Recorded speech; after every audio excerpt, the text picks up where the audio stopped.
morning, good afternoon, and good evening sa ating pong lahat. Magandang araw po.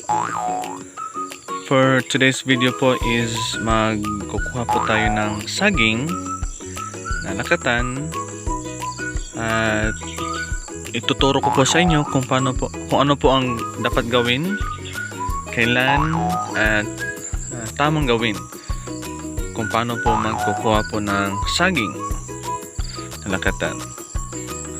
Please enjoy this video and sana po may matutunan po kayo sa video na to. Samahan niyo po ako guys. Tara, enjoy na po natin to. Let's go!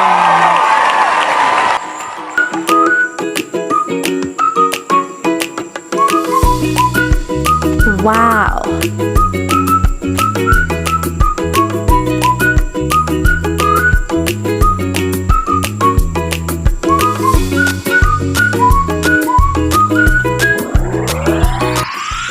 So, ito na po yung nakuha natin na saging na lakatan. Tips po bago po magkuha ng lakatan na saging, dapat po malaman nyo kung kailan po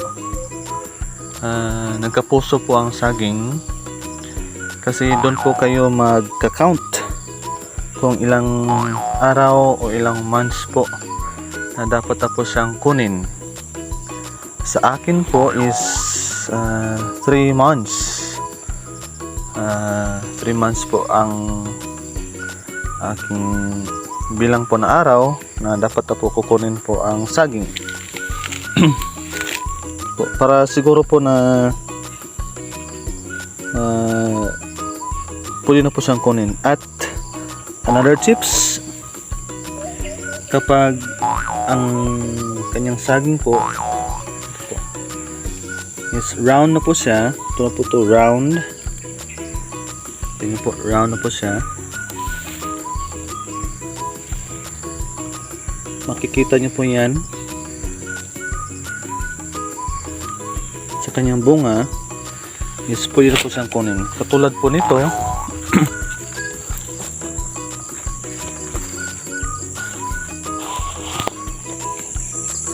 kanyang bunga po is hindi pa po siya round or circle, hindi pa po siya pwedeng kunin. Ito po is 2 months po to. Next month kukunin na po natin siya.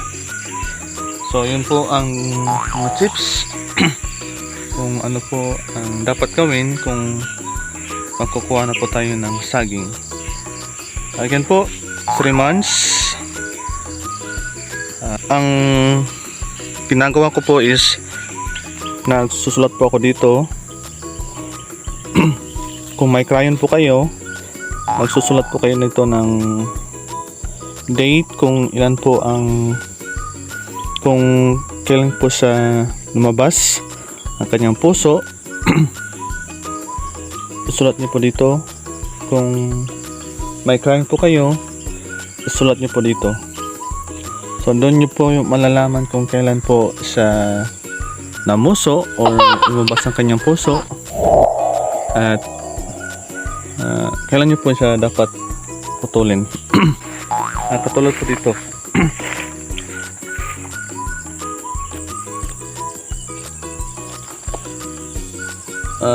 Ito po. Ito po is May, June, July, August. So 3 months po. Tips po sa pagkuha po ng saging, ang mother po na puno is magbibigay po siya ng maraming tubig po sa kanyang pangalawang o sa kanyang anak na saging. Yan po.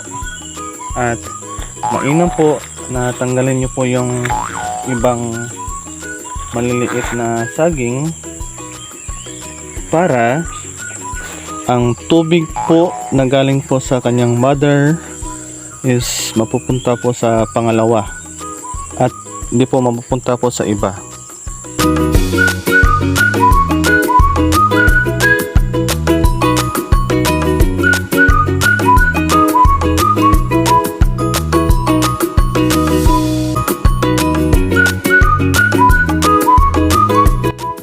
support my little channel.